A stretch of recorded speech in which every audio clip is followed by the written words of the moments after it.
अस्सलाम वालेकुम जी students. Lecturer English की हायर एजुकेशन डिपार्टमेंट में 100 के करीब वैकेंसीज़ है, मतलब 100 के करीब क्या 100 वैकेंसीज़ आई हुई हैं। हमारे साथ मौजूद हैं हमारे जनाब हरदिल अजीज़ प्रोफेसर मियां इमरान साहब। मियां इमरान साहब के साथ मिलकर अल्हम्दुलिल्लाह हमने लास्ट टाइम जो लेक्चर इंग्लिश की जॉब्स आई थी उसमें बड़ा बेहतरीन सक्सेसफुल हमने कोचिंग की थी, जिसमें कोई 170 के करीब अल्हम्दुलिल्लाह हमने बच्चों को मेंटोर किया और जिसमें 30 के करीब अल्हम्दुलिल्लाह हमारे बच्चे फाइनल एलोकेट हुए। एक तो ये हमारी अल्हम्दुलिल्लाह सक्सेस स्टोरी है। सर अभी जो सीट्स आई हैं पहले इसका थोड़ा सा एक तो ब्रेकअप बता दें, क्योंकि इसमें इंस्ट्रक्टर की भी हैं और सीनियर इंस्ट्रक्टर की भी हैं। इसको बोलते इंस्ट्रक्टर हैं, मैंने आसानी की खातिर बच्चों को लेक्चर इंग्लिश की सीटों का बताया, तो इसमें फ़र्क एक थोड़ा सा बता दें। सर पहले तो अभी रिक्वेजिशन गई है, ठीक है, वो अभी ऐड आएगा। इंस्ट्रक्टर जो है वो 17 स्केल का होता है, जैसे जनरल कैडर में लेक्चरर होता है। क्योंकि कॉमर्स कैडर में जो टीचर है उसको इंस्ट्रक्टर कहते हैं हम, और जो जनरल कैडर में कॉलेजेस में है उसको हम लेक्चरर कहते हैं। ठीक है। इस तरीके से 18 स्केल का असिस्टेंट प्रोफेसर होता है जनरल कैडर में, लेकिन वहाँ पे जो कॉमर्स कैडर है वहाँ पे सीनियर इंस्ट्रक्टर जो है वो 18 स्केल का होता है। ठीक है।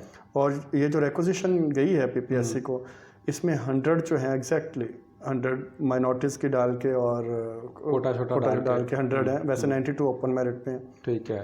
तो ये 100 सीट्स इसकी हैं और 15 या 16 हैं जो सीनियर इंस्ट्रक्टर की हैं। तो वो जो 18 स्केल के लिए क्राइटेरिया अलग होता है, उसमें यूजुअली ये किया जाता है कि मास्टर्स के साथ जो है वो 7 इयर्स एक्सपीरियंस मांगते हैं और एमफिल के साथ 5 इयर्स एक्सपीरियंस मांगा जाता है टीचिंग का। ठीक है।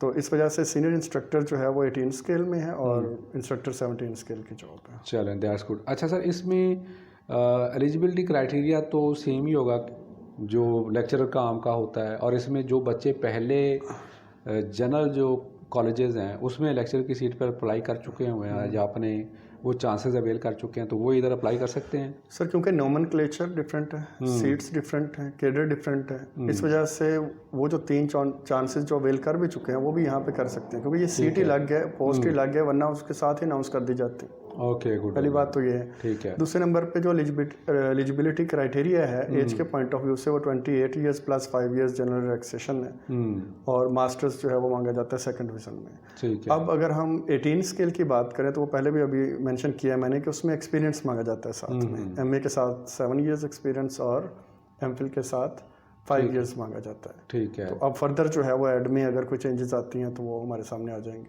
अच्छा, इसमें सर जो टीचिंग साइड पे कोई फ़र्क है, क्योंकि जो रेगुलर कॉलेजेस होते हैं, मतलब जो जनरल कॉलेजेस हैं उसमें जो इंग्लिश के टीचर वो तो लिटरेचर भी पढ़ा रहे होंगे और लिंग्विस्टिक्स भी करवा रहे होंगे, तो यहाँ पे वो किस तरह का चीज़ें चल रही होंगी? सर इसमें इतना डिफरेंस नहीं है। उसकी रीज़न ये है कि इंटर लेवल का सिलेबस तो एक ही है इंग्लिश का, दोनों साइडों पे, मतलब वो इंग्लिश सेम है, ग्रामर भी उसकी सेम है और लिटरेचर का जो पार्ट है वो भी सेम है, short stories, poems, 1 act place. ठीक है। अब इंटर लेवल पे आईसीएस होता है, हमारा जनरल कैडर में भी होता है, कॉमर्स में भी होता है। ठीक है। उसके अलावा डीए होता है, उसमें भी इंग्लिश सेम है। ठीक है। इशू आता है आगे जाके ग्रेजुएशन लेवल के ऊपर। ग्रेजुएशन लेवल के ऊपर बीकॉम होता है यहाँ पे वो टेक्निकल इंग्लिश आ जाती है ना, फंक्शनल इंग्लिश आ जाती है, business communication and report writing आ जाती है, लेटर्स, स्टोरीज, मतलब लिटरेचर जो है वो माइनस ऑलमोस्ट हो जाता है। ठीक है। इसके साथ साथ बीबीए हो रहा है, उसमें कम्युनिकेशन स्किल्स जो है वो बच्चों को करवाई जाती है। लेकिन बात तो वही है, टीचिंग ही है, इंग्लिश है, यहाँ लैंग्वेज ज़्यादा मैटर करती है, लिटरेचर कम है, लेकिन इंटर लेवल के ऊपर कोई डिफरेंस नहीं है। इंटर लेवल पे कोई डिफरेंस नहीं है। अच्छा, प्रमोशन का भी कोई डिफरेंस है इनका दोनों साइडों पे? सर प्रमोशन का उधर भी 40 ईयर फार्मूला है, इधर भी 40 ईयर फार्मूला है। ठीक है ना, सीट्स जो है ना वो डिवाइडेड हैं, 17 की, 18 की, 19 की, 20 की। ओके। जैसे 17 स्केल की जो सीट्स हैं उनमें 95% जो है डायरेक्ट सिलेक्शन है, 5% जो है वो, क्योंकि इनकी 17 में भी डायरेक्ट सिलेक्शन होती थी, क्योंकि ये जो टेक्निकल इंस्टीट्यूट्स है ना जिनके साथ लगता है वहाँ पे 14 स्केल के इंस्ट्रक्टर्स होते हैं। अच्छा। ठीक है ना, तो उनकी जो डायरेक्ट सिलेक्शन जब 17 में होती है ना, उनके लिए 5% कोटा वो रखा होता है। ओके, ठीक है। लेकिन जो सैलरी है और जो ग्रेड है 17 ही है दोनों का, सही है। फर्क नहीं। अच्छा जी, जिस तरह आपको और प्रमोशन, सॉरी सर आपकी बात कर रहे हैं कि प्रमोशन जो क्राइटेरिया है ना, इन जो जनरल कैडर की प्रमोशन है वो अलग है और ये जो कॉमर्स कैडर की प्रमोशन है इसका अलग जो है वो प्रोसेस है। जैसे हम instructor, senior instructor, chief instructor, इस तरीके से हम इसको लेके चलते हैं। वहाँ पे लेक्चरर, AP, एसोसिएट प्रोफेसर और प्रोफेसर है। ठीक है। तो ऑटोमेटिकली फिर जब क्राइटेरिया अलग है, कैडर अलग है, पोस्ट अलग है, इवन ट्रांसफ़र भी नहीं होता।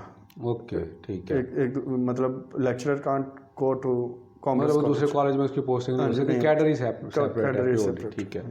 अच्छा, जिस तरह आपको शुरू में मैंने आपको बताया था कि अल्हम्दुलिल्लाह हमने लास्ट ईयर भी बहुत ही बेहतरीन बैच चलाया, इस साल भी हम प्लान कर रहे हैं। जैसे सीट्स अनाउंस होती हैं तो हमारा सेशन चलेगा। आप हमारे जो पिछले सेशन की जो वीडियोज़ हैं हमारे स्टूडेंट्स की, जो उन्होंने एक्नॉलेजमेंट दी हुई हैं, वो हमारे कमेंट सेक्शन में भी हमने दे दिया, डिस्क्रिप्शन में भी दे दिया, वो भी आप देख सकते हैं। और हम ये नहीं कह रहे कि आप फ़ौरन कोई बैच ज्वाइन कर लें, सिर्फ ये कह रहे हैं कि अभी से अपनी तैयारी जो है वो कमर कस लेना, जिसको बोलते हैं ना उर्दू में प्रॉपर वर्ड है, ठीक है, गार्ड अप योर लाइंस, ठीक है ना, वो आप कर लें तो अच्छी अपॉर्चुनिटी है, वक्त ज़ाया ना करें। सर आपका बहुत बहुत शुक्रिया, वेलकम, थैंक यू जी। कोई भी क्वेश्चन है तो कमेंट्स में लिखें। अल्लाह हाफिज़।